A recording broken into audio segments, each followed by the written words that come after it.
Welcome back to the Play by Play Podcast YouTube channel, where today we are going to be discussing Bronny James' past Summer League performances, his big time improvements from year one to year two, and asking the question, how good can Bronny James really be? Does he have a spot in the NBA as his own man and as his own player? I want to encourage you guys to go down below if you're watching this episode on YouTube and subscribe, leave a like, leave a comment, and share with your friends. And as always, go ahead and follow us on all social medias, that being TikTok, Instagram, and Twitter. All of those ads are going to be down below. We're on all of those social medias. You'll get to see my reactions to latest breaking news in the NBA and the NFL. And like always, you will never get to miss for whenever the podcast uploads an episode. And without further ado, guys, let's not waste any more time. Let's get into this film breakdown of Bronny James' past performances. So just before we get into this film, I just want to say that Bronny James has been playing absolutely exceptional in this year's Summer League, and he has taken a big time step from where he was a year ago. I remember him a year ago, averaging under double digits in the Summer League, having tons of turnovers, not being able to really be consistent with this three-point shot and whatnot. And this year, you can not only see that he is obviously up to speed with the professional NBA speed level, but he's just playing with a different type of confidence. And this is going to be important to when we get in, where we get to in a couple of minutes later into the video, where you're going to start asking the question. Of course, this is summer league basketball. The talent isn't as big as getting into NBA regular season time, but this Lakers team that they have this year is stretched a little bit thin, especially at the backup guard positions. And so you have to start asking yourself, does Bronny have a big time spot on this team moving forward, either this year or potentially even moving into next year? And this is big time that we're talking about this because nobody at the time really thought that he was really going to amount to nothing in the league. Of course, was drafted, I believe, 56 overall in last year's second round, purely based off the fact that he was LeBron James' son and that LeBron James wanted to be able to play with him before he ends up retiring. And now the man is making some noise in this year's Summer League game. So this is a game that he had about 2 or 3 days ago against the Boston Celtics, scored 18 points in this game. Now, yes, did have 8 turnovers, and this is only the highlight, so it's not going to highlight any of the turnovers that he had. But I would like to say the majority of his turnovers sometimes aren't really his fault. I would say in this game, when watching the full game, there's about 3 or 4 times where passes were dropped by teammates, where they just weren't really handling the ball. Yes, he still was having some turnovers where, he's moving a little bit too fast. He's maybe trying to do a little bit too much in the play, but it's definitely a big time step up from where we've seen him in years past. So I'm not going to waste any more time. Let's just go ahead and hop into this and get through this film breakdown from what we see from Bronny James. So again, 18 points per game against the Celtics just a couple of days ago. And we're going to start off here, with a nice pass within the pick and roll from Bronny. And that's really, an important play that he is going to have to continuously make as a point guard in the NBA. As we know, majority of plays made within the NBA in general is out of the pick and roll. We're going to rewind a little bit out of there, doing a nice job being able to attack a late closeout. That is a jumper that he can hit as well. But then just distributing out, it's a nice pass. He's not hesitating whatsoever. He saw it really well, was attacking the basket, a little no-look to the big for a dunk. Really, really solid job right there, and shows, his ability to actually have some really, really great vision within the NBA. Again, in another pick and roll, nice little pass right there. Again, I think we get a little bit of a closer highlight here so we can explain it. Oh, no, we don't. So I'm going to go through this a little bit slower. Going to get this playback speed down a little bit to a half. So what I like here what Bronny does, first of all, he does well coming off of the screen. I'd like him to get a little bit tighter off of that shoulder. But now he's playing at his pace. He's not speeding himself up. He's not slowing himself down. He has a man on his back, and then he also has this help side guy who is hedging. And what he's going to do here, once again, is he is really going to play this big man as far as he can down into the paint. He's going to make this big man make a decision. So what he's basically going to do now is he's going to slow down his dribble. He's going to take some delayed steps, and he's going to almost act like he's driving to the basket for a floater.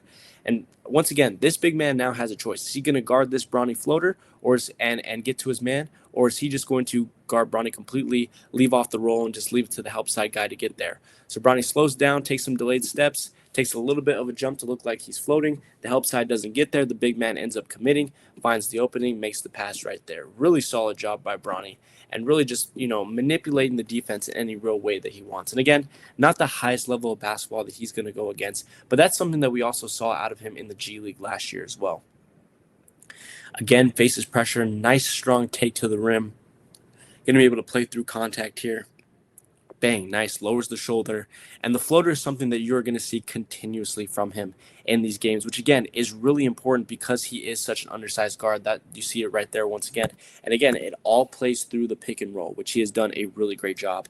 And what I like out of this right here as well is you can see the defense really wanting to get out to him at the three-point line. That's because, in some other clips that we're going to be seeing, he has shown ability to be able to hit that three-point shot off of that pick and roll, that standalone catch and shoot three. That's something that he's improved at. So now, defenses, instead of, versus last year where we were seeing defenses, hang off on him, wanting him to shoot because he was shooting 0 for 9, 0 for 10 from 3. They're actually having to respect his shot here, and it creates for such a better opening. Little hezzy right there, nice floater, which again is helpful for him because he is such an undersized guard in the league at about 6'2", 6'3". Again, just like that, it's a confident pull up. He's not hesitating. He's not looking for it. Good in transition, handles the ball, is able to be even. Nice counter move right there, and then take to the rim again. And another improvement from him is just his ability to be able to play through contact, especially at the rim, which again, because he is so undersized and he is a lot smaller, is very, very important. And this also just comes down, to the Celtics not doing a really great job on the help side D. Kenny Lofton should be, completely almost in the charge circle for this, and he ends up getting there late. But Bronny still, with a really, really strong take to the rim, is able to get his pressure man off of him. It just shows his ability to be able to create for himself on the offensive side, which wasn't something that we saw from him a year ago. In fact, a year ago, he didn't really have the ball in his hands a ton, in last year's Summer League. He was really an off-ball guard trying to shoot threes. Now he's become more of a ball handler. And again, nice counter move. Kenny Lofton is strong, man. He is a heavy, heavy big man. So be able to power through this, again, loses it a little bit, is able to back up, reset himself. Nice counter move to the rim. And again, just lowering that shoulder and not faltering to that contact and finishing through. And he's got a little bit of a nice touch. And to be able to protect that ball with Kenny Lofton reaching at it, that is huge for him. So now potentially going to see a little bit of off-ball skills from him. Little tip off. And again, that's a three that he can hit now, which is really, really, really important, especially when he gets to the NBA regular season professional level. When he's playing Summer League, when he's playing in the NBA G League, he's going to have the ball in his hands continuously. But when he gets up there and he starts playing with guys like Luka, with guys like his dad and whatnot, he is going to turn into much more of an off-ball guard. So being able to, just stand alone in the corner and be able to knock down this three, I mean, that is going to be big time, especially for the Lakers, who, once again, are lacking a lot of depth in their squad this year and need a spark on both sides of the ball. Again, just loses the ball a little bit here at the beginning, but is able to power through pressure, able to gather it. And again, Celtics just not doing a really great job in help side right there, but still able to really just find the hole, accelerate there, not hesitating. Here's him in the rebounding game a little bit. I do like that he tries to get active down there. He's not going to be too effective, once again, especially going up into the big leagues, into the starting lineup, going up against bigs that are 7 feet tall. But for his ability to be able to do that, that is super, super important. So that was game one, previous game against the Celtics. Let's move to the second game that he had, which is actually right here. Shout out to House of Highlights for these highlights against the LA Clippers, where he went ahead and had 17 points in this game of his. And again, starting off in the pick and roll, really, really important. He's going to end up resetting because there wasn't much there off of the help side. He's going to get it back. He's going to have the ball in his hands. Again, step up, bang. Bang. That is, that's as pretty as you're going to get. And I like also that he identifies right here that he doesn't like what he sees within this pick and roll, right? They're able to stay. They're able to do a really great job getting over the screen. He doesn't come off of the screen too cleanly, so his man is on him. His big man right here clearly can't roll off of this. There's help side right here. It's just completely dead. So without forcing it, he ends up backing up, ends up resetting the play, getting it to Dalton gets it back to him, fully resets, and again, step up, bang. And if he can continue to hit that, man, he is going to have some big-time value in this league. We know that shooting right now in modern day 2025 is the most important part of the game. That is big time for him to continue to hit those shots.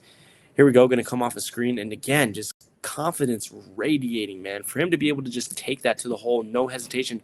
On Chris Christie, who's a really, really solid level NBA player. Of course, brother is Max Christie, who has, a really good role in the Dallas Mavericks right now, is lengthy and whatnot. For him to get there, nice inside ball finish right there to get away from Chris Christie being able to block it. And came off of that screen really well off the ball.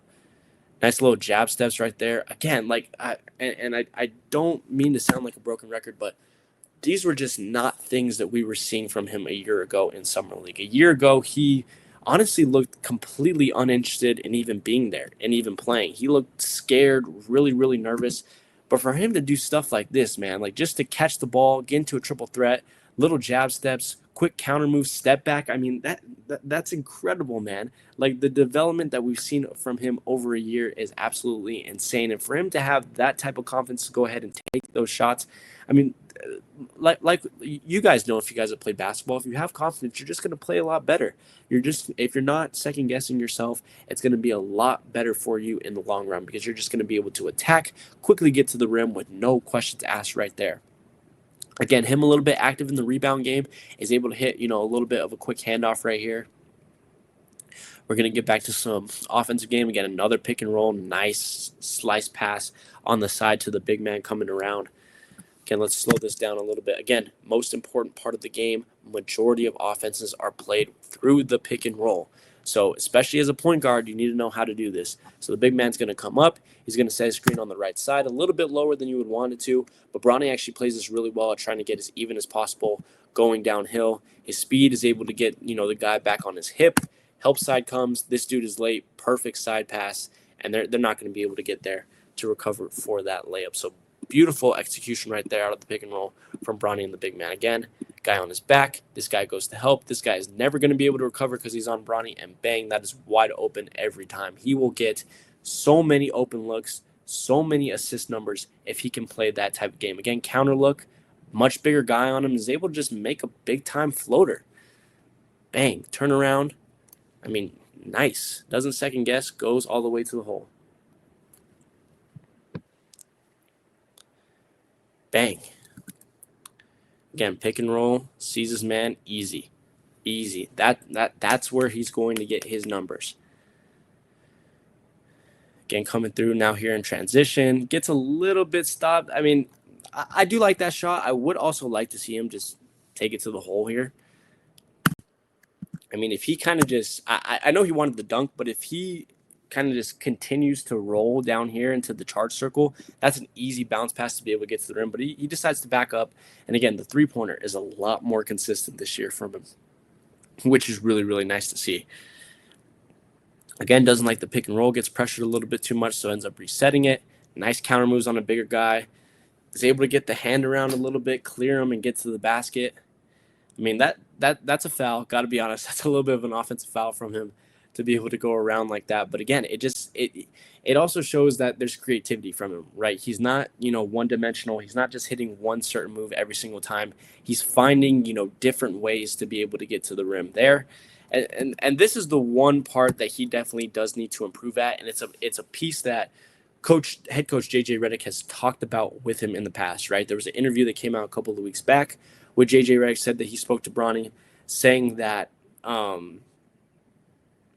he wanted Bronny's role to be an impact defensive player within the perimeter. He wanted Bronny to be able to do exactly here, which is to be able to be 2 feet away from the ball and be able to hit some big time, to get some big time pressure on the perimeter, because that's where the Lakers have lacked in past years on the defensive end. It's definitely the biggest piece that he needs to improve.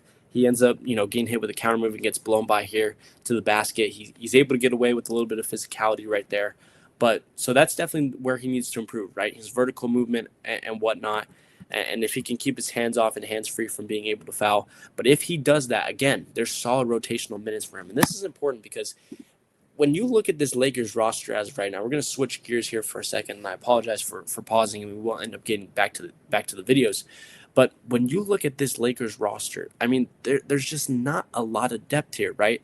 The starting five is solid. Don't get me wrong. Doncic, Reeds, Hachimura, LeBron, and DeAndre Ayton across the board. That is a solid starting five right there, and a playoff type starting five right there. But behind that, Jared Vanderbilt and Jackson Hayes.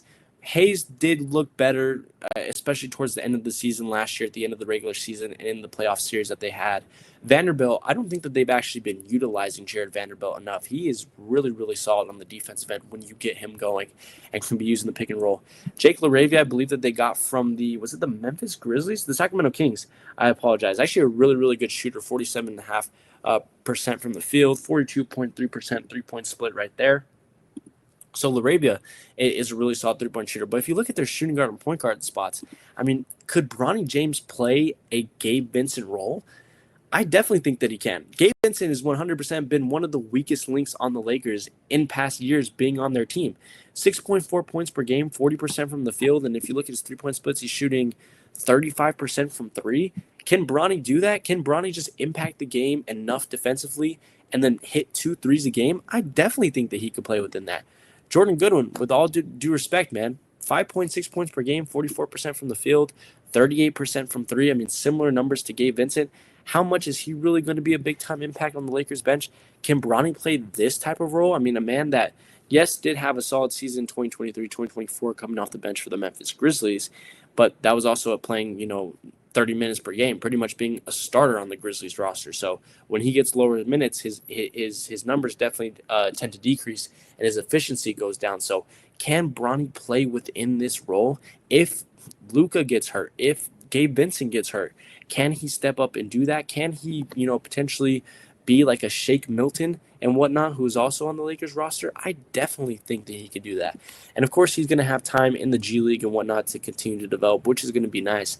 But I would also like to see JJ Redick work him slowly into the lineup this year and potentially give him some solid bench minutes. I'm not talking about a ton of time, but if he could get, 5 to 10 minutes a game, I'm going to let this very, very weird ad run just for the YouTube channel's expense. But if he could play 5 to 10 minutes a game, I mean, what would be bad about that? If he can impact the game and hit 2 threes in 10 minutes, that would definitely be big time. So here's another game, Summer League game against the New Orleans Pelicans, which he did very well off. Again, another thing that we weren't seeing from him last year was just the ability to be able to move off the ball. Last year he was kind of just sitting around the perimeter, sitting at the three-point line and looking for the ball. Now he's being active off the ball, cutting, setting screens down, which, again, just creates more scoring opportunities. And especially when you're a lower overall bench player, you need to find ways to make impacts. Sometimes it's the little things. This is the thing that I'm really, really excited to see from him, is the ability to take control of an offense, especially in transition. He does a really, really great job at getting out to his outlet right away, giving his big man a target to get the ball to once he rebounds, and then he sees the lanes running, and he gets it to Darius Bazley quick. And, it's not a perfect pass. It's not in his hands. He does try to tend to lead him a little bit into his layup, which is kind of nice, but he gets that ball out quick. And the important part is, the Pelicans just aren't able to recover at this point. They're trying to run back. They're trying to, find out who has who. When you're able to get behind the defense like that and score on the other end, as a point guard, that is a really, really important role. Again, we talked about, the perimeter defense being a big-time issue for him. Here he actually does well. He stays well with Trey Alexander, who was great in the G League for the Denver Nuggets last year. I'm really, really sad that we ended up letting him go. But he's able to stick with him really well. RJ Davis comes well on the help side. He's able to get a tip-off, and then here we go. And again, transition, solid. And he's reading defenses here, guys. This is reading the defense. So here we go. He's gonna end up getting this steal right here. Now, if you're a basketball player, you've been put in this situation before, right? Do you pass to RJ Davis right here? Do you go for the layup? And 99% of times when I would try to do this, and obviously I'm not, nearly NBA level, I would end up turning the ball over. So he has to make a decision here, right? Does he go up with the layup? Does he pass to RJ Davis? And guess what? He ends up doing neither of that. What he does, which I love, is once again takes this to the last second. He tries to drive this defender as low as he possibly can. Fakes a pass to RJ Davis. The defender ends up stepping up on him. But what he ends up seeing is there's one more Laker coming and trailing behind. Trey Alexander is jogging. The big man is jogging back. They're late. He ends up passing it to the man in the back.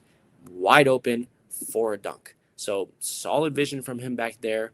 Wouldn't be, the first option that you would really see for him. In fact, it's probably the third option out of the three options that he could go to. But nice vision in the back to get to that big man trailing behind, and nice way of showing that he sees the defense lagging behind and is able to get his big man on the backside. Help side defense here. Nice. Gets into the passing lane, and we're off. He has a 2v2. Fortunately, didn't get to see what we could do there. Again, nice job in transition. Able to get to an outlet. The outlet gets to him a little bit late here. It's going to be after this play. I apologize. Gets to him a little bit late here at the half-court line. You would like there to be earlier, but then just attacks. Again, defenders on their back foot. It's much more difficult to guard guys on the drive in transition. He takes advantage of it. Nice offhand, left-hand finish right there from him. Here we go. Again in transition. Runs his lane well. And just no hesitation. I love to see it. He's not hesitating. He's not looking for a pass.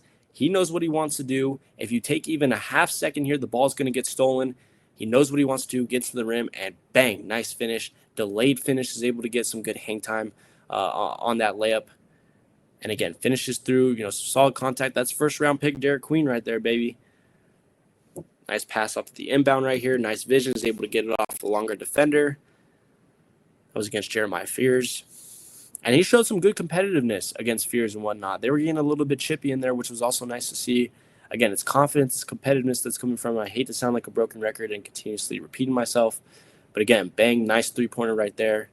Catch and shoot.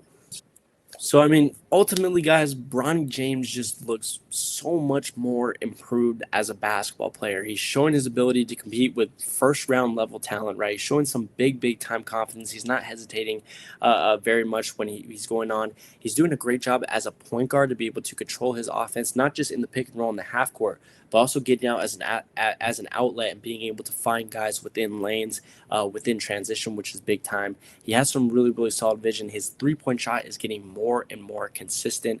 I think the only thing that he really needs to work on right now is that perimeter defense, being able to get up and stay in front of his man. But with the thinness of the Lakers roster this year, I would not be surprised if he has, some solid bench minutes behind him when he comes away from the G League. And the bigger question here is, how far can he go? How great can his development really become, and how good can he be? I don't think it's crazy to say right now that he could potentially be a bottom starting point guard on a roster in a couple of seasons, maybe in another 4 or 5 seasons or whatnot. Is it crazy that, he could maybe start for I don't know, if the Charlotte Hornets don't have LaMelo Ball in five seasons and they end up derailing their young core, could he be a starter for them? Could he be a starter for a Portland Trailblazers when they don't have Dame or Drew Holiday? I definitely think that's potentially possible. If he can continue to get his consistency down, if he can get the turnover rates a little bit lower, if he can get better as a defender, and if he can continue to demonstrate on higher and higher levels that he can orchestrate the offense as a point guard, especially as a smaller point guard, and if he's using creativity well to be able to get to the rim, how can you deny it? And again, we're not saying here that he's going to be an all-time great like his father. I'm not even comparing that anywhere by a stretch.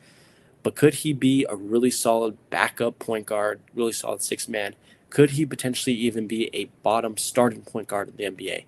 I definitely think that all of that is possible. But let me know what you guys think down below in the comments. What do you think so far about Bronny James' performances within the Summer League? Are you liking his development? Do you think that he could have a solid role on this Lakers roster this year? Let me know all of that down below in the comments, as well as liking, subscribing, and sharing with your friends. And as always, following us on all social medias, that being TikTok, Instagram, and Twitter. All of those ads are down below. As always, we're on all those. You will get to see my latest reaction to breaking news in the NBA and the NFL, and you will never miss for whenever the podcast decides to upload an episode. And without further ado, guys, that's all that I have for you guys today. I will see you guys on the next one. Take it easy. Have a great weekend, and peace.